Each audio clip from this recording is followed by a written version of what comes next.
देख सके, लेकिन उनके सामने मंदिर का निर्णय आ गया था, आदेश आ गया था, मंदिर बनेगा। कैसी अयोध्या हमें लगती थी। अशोक सिंघल इतने चोटिल घायल पूरा नेतृत्व किया और चले गए। कितने लोगों के जीवन में ये सपना साकार नहीं हुआ, हमारे जीवन में हुआ। लेकिन कैसी लगती थी अयोध्या जब दुनिया का निर्णय करने वाले न्याय के देवता स्वयं न्यायालय में खड़े थे। मैं बाबू जगदीश मित्तल जी को ये छंद बड़े प्रिय हैं और श्रद्धेय हरिओम पमार जी को मैं आपके बीच में।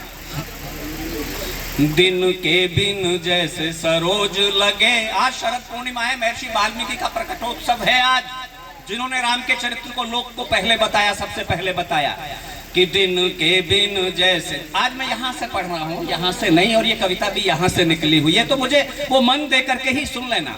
दिन के बिन जैसे सरोज लगे, मन मीन लगे जल थाम बिना।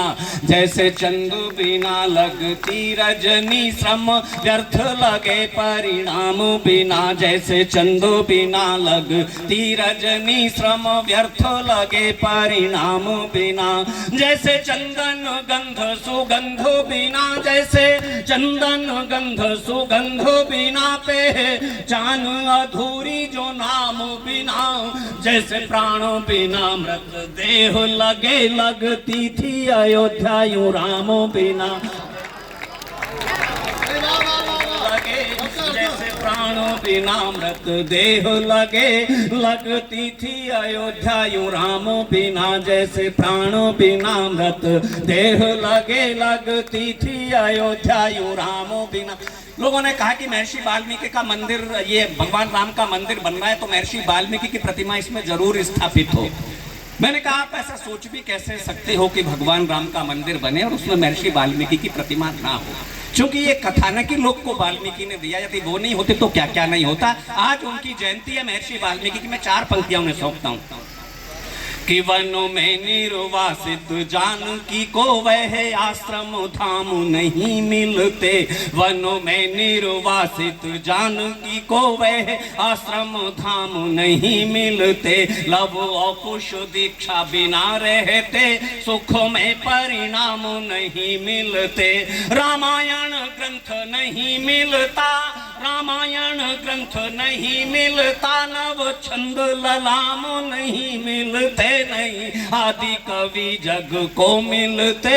हमको प्रभु राम नहीं मिलते, नहीं आदि कवि जग को मिलते। हमको प्रभु राम नहीं। और इस राम की कथा को लोकव्यापी जन जन व्यापी बनाया बाबा तुलसीदास ने। वो बहुत सारा समय अयोध्या के सरयू के तट पर उनका बीता। उनकी माता का नाम हुलसी था, और हुलसी कहते हैं प्रसन्नता को। राम जैसी कथा नहीं, राम जैसा नायक नहीं किसी कथा का।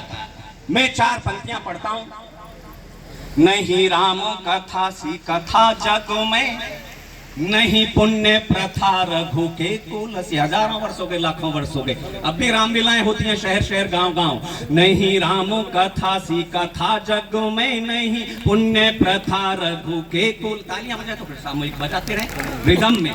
नहीं राम कथा सी कथा जग में, नहीं पुण्य प्रथा रघु के कुल सी। जिसमें प्रभु नाम की गूंज नहीं, उस आंगन की तुलसी झुलसी। झुलसी तुलसी हुलसी फिर से, हुलसी झुलसी तुलसी फिर से। हुलसी तुलसी को लिए हुलसी, तुलसी ने लिखी जब राम कथा चाहूं और हुई तुलसी। तुलसी तुलसी ने कही जब राम कथा चाहूं और हुई तुलसी। तुलसी और राम और रावण की कहानी किसी एक युग की त्रेता की नहीं है दोस्तों। जब अहंकार हो, अनीति हो, दर्प हो, असत्य हो, अधर्म हो, सदैव रावण विद्यमान रहता है। जहाँ नीति हो, नियम हो, संयम हो, विवेक हो, सत्य हो, मैत्री हो, करुणा हो, सौहार्द हो, सद्भाव हो, समता हो, ममता हो, वहाँ सदैव राम विद्यमान रहता है। मैं 4 पंक्तियां पढ़ता हूँ और चित्रकूट से मेरे छोटे भाई सुनील नवोदित बैठे हैं और बहुत सुंदर लिखते हैं, उन्हें सौंपता हूँ 4 पंक्तियां। कल की परसों की है बात। लोगों ने कह दिया राम ही नहीं हुए, तो फिर राम जन्मभूमि किस बात की, मंदिर किस बात का। मैंने कहा बहुत ठीक है, ना राम हुए, ना कृष्ण हुए, ना शिव हुए, ना हनुमान हुए, ना सीता हुए, कोई नहीं हुआ, बस आप ही हुए हैं। तब कहता कल की परसों की है बात नहीं, वर्षों की है पीर युगों की व्यथा। कल की परसों की है बात नहीं, वर्षों की है पीर युगों की व्यथा। रहे धर्म के मर्म से वंचित जो, करते हैं वही छल छंद व्रथा। 5 शताब्दियां जरूर लगी, लेकिन सत्य उद्घाटित हुआ, पूरे तर्क के साथ उद्घाटित हुआ। और पूज्यपाद रामभद्राचार्य जी प्रज्ञा चक्षु चित्रकूट से जहां से सुनील आए, उन्होंने अदालत में खड़े होकर करके उसके प्रमाण दिए। लेकिन आंख वालों की, जिनकी आंख थी उनकी पूरी फूटी हुई थी, उन्हें नहीं दिख रहा था 5 शताब्दियों से। कल की परसों की है बात नहीं, वर्षों की है पीर युगों की व्यथा। रहे धर्म के मर्म से वंचित जो, करते हैं वही छल छंद व्रथा। पर साँच को आँच नहीं जग में, पर साँच को आँच नहीं जग में, यह सत्य सनातन पुण्य प्रथा। हर कालों में एक दशानन है, हर कालों में है एक राम कथा। हर कालों में एक दशानन है, हर कालों में है एक राम कथा। सर काट दिए सब दानव के, निज नाम से सागर पाट दिए। दुख के सब बादल छाट दिए, सुख के सब खोल कपाट दिए। दुख के सब बादल छाट दिए, सुख के सब खोल कपाट दिए। जब चाहा तो राव को रंक किया बलि रमन, जब चाहा तो राव को रंक किया, जब चाहा तो रंक को ठाट दिए। रघुनाथ कृपा जिसको भी मिली, उसके सब बंधन काट दिए। रघुनाथ कृपा उसके सब बंधन काट दिए। मद मोह व लोभ कामो क्रोध से मुक्त सदा निष्काम की जय हो।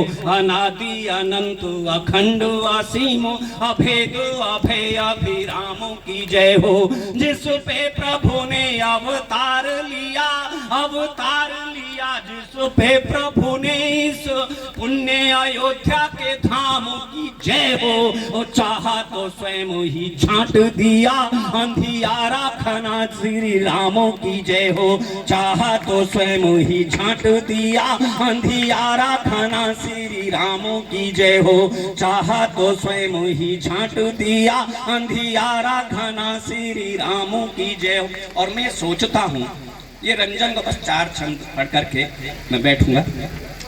ये रंजन गोगोई कौन है? रंजन गोगोई माननीय सर्वोच्च न्यायालय के मुख्य न्यायाधीश, जिनके आदेश से ये निर्णय आया और केवल उनका ही आदेश पर्याप्त था, उनके हस्ताक्षर ही पर्याप्त थे। फिर भी रंजन गोगोई ने अन्य शेष 4 न्यायाधीशों के हस्ताक्षर उस पर कराए। क्यों कराए? मेरा मानना है रंजन गोगोई वही त्रेता युग का केवट है जिसने भगवान राम को गंगा से पार उतारा। और ये जो 4 न्यायाधीश हैं, ये उसका आप न्यायाधीशों का परिवार है। तो जितना चतुर वो केवट था, इतना ही चतुर ये केवट है। इसने भी न्याय की गंगा से, न्यायालय की गंगा से पार उतारने से पहले अपने जो शेष 4 न्यायाधीश है उनके भी हस्ताक्षर कराए, क्योंकि राम काम में इनका भी सहयोग हो जाए तो ये भी पार उतरे, है नहीं? तो 4 पंक्तियां। फिर राम का काम किया तुमने, फिर जीवन में यश धार लिया। फिर राम का काम किया तुमने, फिर जीवन में यश धार लिया। फिर से इस लोक में ख्याति मिली, फिर से परलोक सुधार लिया। होशियार बड़े हो हे रंजन जो, होशियार बड़े हो हे रंजन जी, संग में अपना परिवार लिया। और अब तालियां उठाना उसके वक्त के नाम। होशियार बड़े हो हे रंजन जो, संग में अपना परिवार लिया। प्रभु राम की नाव के खेवन को, फिर केवट ने अवतार लिया। प्रभु राम की नाव के खेवन को, फिर केवट ने अवतार लिया। दोस्तों, भगवान राम ने धनुष तोड़ा, प्रत्यंचा चढ़ाई, प्रत्यंचा को खींचा और एक क्षण में धनुष तोड़ दिया। लेकिन मैं ये सोचता हूँ कि प्रत्यंचा जो कांच की चमड़े की बनी होती है, जो बहुत कोमल थी उस धनुष की अपेक्षा कर, तो प्रत्यंचा के खींचने पर धनुष कैसे टूट गया, प्रत्यंचा कैसे नहीं टूटी? ये सवाल मेरे मन में आया कि प्रत्यंचा क्यों नहीं टूटी, धनुष क्यों टूट गया? इतना भी, भैया बैठ जाओ, बैठ जाओ। इतना भीषण कठोर धनुष जिसे कई राजा उठा नहीं सके। दोस्तों, आप भी कोविड के संकट में रहे होंगे, परिजन खोए होंगे, आर्थिक नुकसान हुआ होगा, लेकिन जो आस्तिक लोग जिनकी भगवान में आस्था थी, श्री राम के चरणों में आस्था थी, वो फिर भी सुकून के साथ रहे, शांति के साथ रहे, उन्हें संबल मिला राम का। लेकिन जिन्होंने राम के वजूद को नकारा, आप राजनीति के परिदृश्य में देख लीजिए, देश में चाय वाले को मंजूर किया, गाय वाले को मंजूर किया, लेकिन जिन्होंने ये कहा कि राम नहीं हुए, वो कहां बैठे हैं, किस स्थिति में बैठे हैं, आप सब लोग जानते। राम और सीता के बीच की चुनौती था ये धनुष। तो मैं पहुंचाता हूं ये छंद। जगदीश सत्य जगदीश मित्तल जी बैठे, प्रणाम। जगदीश को जो भी देखो, जो कुछ कहे वो मान लेना जगदीश मित्तल जी। जो जगदीश को चुनौती बना उसका सर्वनाश, जिसने जगदीश की बात नहीं मानी। जगदीश को जो भी चुनौती बना उसका बस भाग्य ही फूट गया, सब पुण्य ही चारू हुए उसके और काल सभी सुख लूट गया। भगवान ही रूठ गए जिससे, श्री राम ही रूठ गए जिससे, उसका सब मंगल छूट गया। और अब यदि पहुंच जाऊं आप तक तो तालियां उठें। प्रभु राम ही रूठ गए जिससे, उसका सब मंगल छूट गया। जो भी राम की ओर रहा वो बचा, विपरीत गया वह टूट गया। जो भी वो बचा, जो भी राम की ओर रहा वो बचा, जो भी दूर गया वह टूट गया। और 8 पंक्तियां अंतिम पढ़ करके बैठता हूँ। लोक मंगल की, लोक उत्सव की, महिलाएं यहाँ बैठी है, मातृशक्ति बैठी है, रुचि मेरी छोटी बहन बैठी है। महिलाएं उत्सव प्रिय होती है। भगवान राम ने धनुष तोड़ा और उसके बाद वरमाल के 2 छंद। धनु तोड़ दिया रघुनंदन ने, और ये श्रद्धे हरिओम पमार जी को बहुत पसंद है, उनके चरणों में रखा।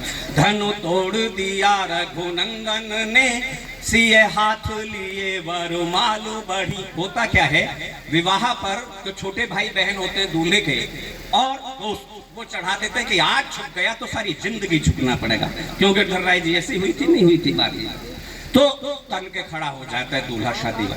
अच्छा, एक तो भगवान राम का विराट व्यक्तित्व, और उस दिन दूल्हे के सर पे मुकुट और बंधा होता है। माँ सीता का हाथ नहीं पहुंच रहा। पंक्ति सौ। धनु तोड़ दिया रघुनंदन ने, सिए हाथ लिए वरमाल बढ़ी। जगदीश है शीश को ताने खड़े, तन के रघुवंश की आन खड़ी। जगदीश है शीश को ताने खड़े, तन के रघुवंश की आन खड़ी।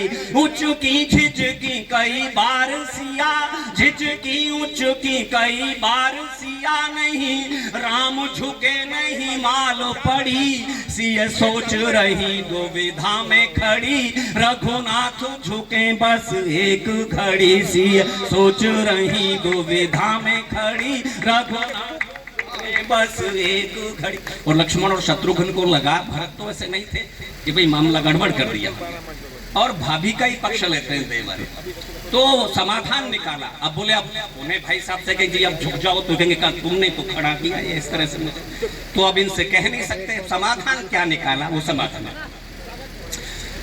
भाभी को देखा अधीर, तो देवर ने कर्तव्य निभा ही दिया।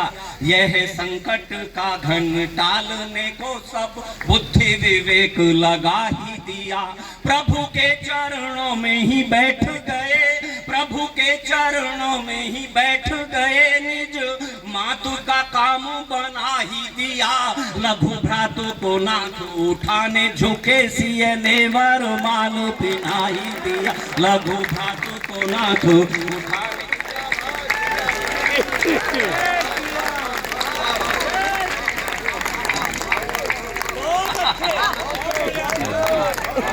धन्यवाद। ये मुझे आदेश हुआ बाबूजी जगदीश जी के द्वारा। इसके एकल काव्य पाठ का वो 2 घंटे की कवितामयी राम कथा होती है। आज समय सीमित है, मैं फिर कभी आदेश होगा, समय होगा तो इसको पूर्ण करूंगा। आइए एक बहुत महत्वपूर्ण अनुष्ठान